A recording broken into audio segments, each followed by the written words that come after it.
테슬라, 이달 말 사이버트럭 행사에서 10대만 배송. 테슬라가 이번 달 말 개최하는 사이버트럭 배송 행사에서 사이버트럭 10대만 배송할 예정이라고 자동차 매체 일렉트랙이 보도했다. 오랜 기다림 끝에 테슬라는 오는 30일 이벤트를 열고 사이버트럭을 인도할 예정이다. 그동안 테슬라는 사이버트럭 생산 버전의 자세한 사양과 가격을 발표하지 않았기 때문에 이번 30일 행사에서 테슬라가 자사 직원이나 내부자에게만 사이버트럭을 인도할 것으로 추측됐었다. 하지만 일각에서는 지난 몇 달간 텍사스 기가팩토리에서 많은 사이버트럭이 생산되는 것이 목격되었기 때문에 곧 테슬라가 대량의 사이버트럭을 인도할 것이라는 희망도 있었다. 테슬라 제품 디자인 관리자 하비에르 베르두라는 멕시코 몬테레이에서 열린 컨퍼런스에서 사이버트럭 출시에 대해 언급하며 선착순 10개를 배송해드리겠다고 밝혔다. 이 수치가 너무 적게 느껴질 수 있지만 그동안 테슬라의 제품 출시 행사를 뒤돌아볼 때 이례적인 수치는 아니라고 일렉트랙은 전했다. 일론 머스크 테슬라의 최고 경영자는 지난달 3분기 실적 발표 자리에서 사이버트럭 대량 생산에 어려움을 겪고 있다면서 생산 확대가 쉽지 않을 것이라고 말했다. 또 테슬라가 사이버트럭을 주당 5,000대까지 생산량을 늘리는데 약 18개월이 걸릴 것으로 예상한다고 밝혔다. 니콜라, CFO 사임으로 경영 불안 가중되나? 미국의 수소전기 트럭 제조사 니콜라의 최고 재무 책임자 아나스타샤 파스테릭이 사임하면서 경영 불안이 가중되고 있다고 로이터 통신이 보도했다. 파스테릭은 손실을 내고 있는 니콜라에 합류한 지 1년도 채 되지 않아 다른 기회를 추구하기 위해 사임한다고 밝혔다. 파스테릭은 2020년 스펙과의 합병을 통해 니콜라를 상장시킨 공로를 인정받은 킴 브래디의 뒤를 이어 올해 3월 CFO로 임명됐다. 니콜라는 파스테릭의 사임 후 새로운 CFO를 찾기 위한 영입 작업을 시작할 계획이다. 파스테릭의 사임은 니콜라의 또 다른 악재로 작용할 것으로 보인다. 니콜라는 최근 배터리 팩 내부의 냉각수 누출로 인해 차량 화재가 발생한 것으로 밝혀진 후 판매를 중단하고 배터리 전기 대형 트럭 209대를 모두 리콜하면서 3분기에 더 큰 손실을 기록했다. 니콜라의 주가는 장후 시간의 거래에서 최대 1.44% 하락했다. 전문가들은 파스테릭의 사임이 니콜라의 경영 불안을 가중시킬 수 있다고 우려하고 있다. 니콜라는 최근 몇 년 동안 CEO 교체, 생산 차질, 리콜 등 악재에 시달려왔다. 니콜라는 새로운 CFO를 통해 경영 안정을 찾고 전기 트럭 생산을 정상화하기 위해 노력해야 할 것으로 보인다.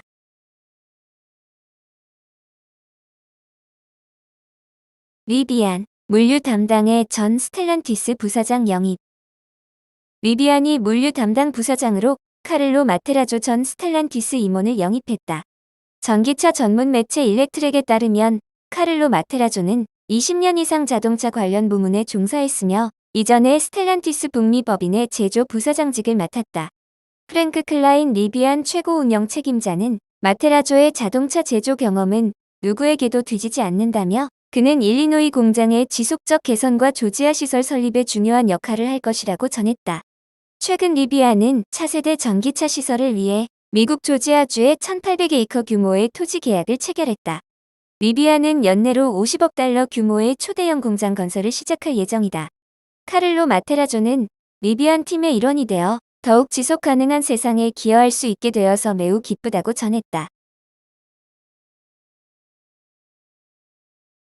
루시드, 대형 전기 SUV 그래비티 공개. 1회 충전에 708km 달려? 미국 전기차 업체 루시드가 대형 전기 SUV 그래비티를 공개했다고 엔가젯 등 외신들이 보도했다. 피터 롤린슨 루시드 최고 경영자는 그래비티가 1회 충전 시 최소 708km 주행거리를 약속한다고 밝혔다. 과거 루시드는 그래비티가 현재 시장에 나와 있는 어떤 SUV 차량보다 더 긴 주행거리를 자랑할 것이라고 밝힌 바 있다.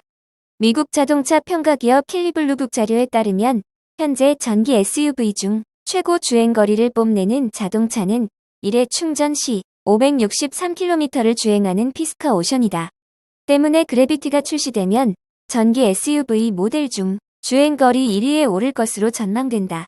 또 전체 전기차 모델의 주행거리를 따져봤을 때 유일한 경쟁자는 루시드의 에어 그랜드 투어링 세단밖에 없을 것으로 보인다고 외신들은 전했다.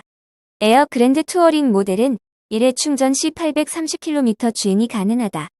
그래비티는 7인승 3열 SUV로 루시드 인기 모델 에어의 차체 스타일을 그대로 채택했다. 그래비티는 900V 전기 아키텍처를 갖췄으며 단 3.5초 만에 60mph 달성이 가능하다. 또 약 680kg 이상 무게의 탑재물을 실을 수 있고 약 2721kg의 견인력을 자랑한다. 내부에는 34인치 올레드 메인 디스플레이와 하단 디스플레이를 탑재해 멀티태스킹이 가능하다. 그래비티의 가격은 $80,000, 2025년 이후 출시될 예정이다.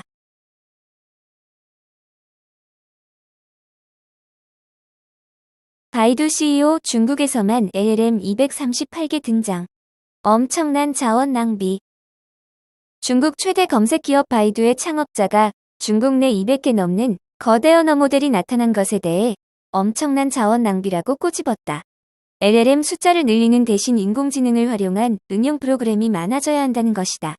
홍콩 사우스 차이나 모닝 포스트는 리앤웅 바이두 창업자 겸 최고 경영자가 전날 열린 한 포럼에서 중국 내 LLM 개발 열풍으로 지난달 말 238개의 LLM이 출시됐다라고 전했다. 이는 지난 6월 79개에서 5개월 만에 4배가 늘어난 것이다. 리 CEO는 중국에는 너무 많은 LLM이 있지만 LLM에 기반한 AI 응용 프로그램은 너무 적다라며 기반 모델을 계속해서 반복적으로 개발하는 것은 엄청난 사회적 자원 낭비라고 했다. 그러면서 우리는 100만 개의 AI 응용 프로그램이 필요하다라며 100개의 거대 모델은 필요 없다라고 덧붙였다. LLM은 생성형 AI의 기반이 되는 딥러닝 AI 알고리즘이다. 대규모 데이터를 활용한다. 지난해 미국 오픈 AI의 챗GPT가 전 세계를 휩쓸면서 중국에서도 중국판 챗GPT 개발 열풍이 불었다.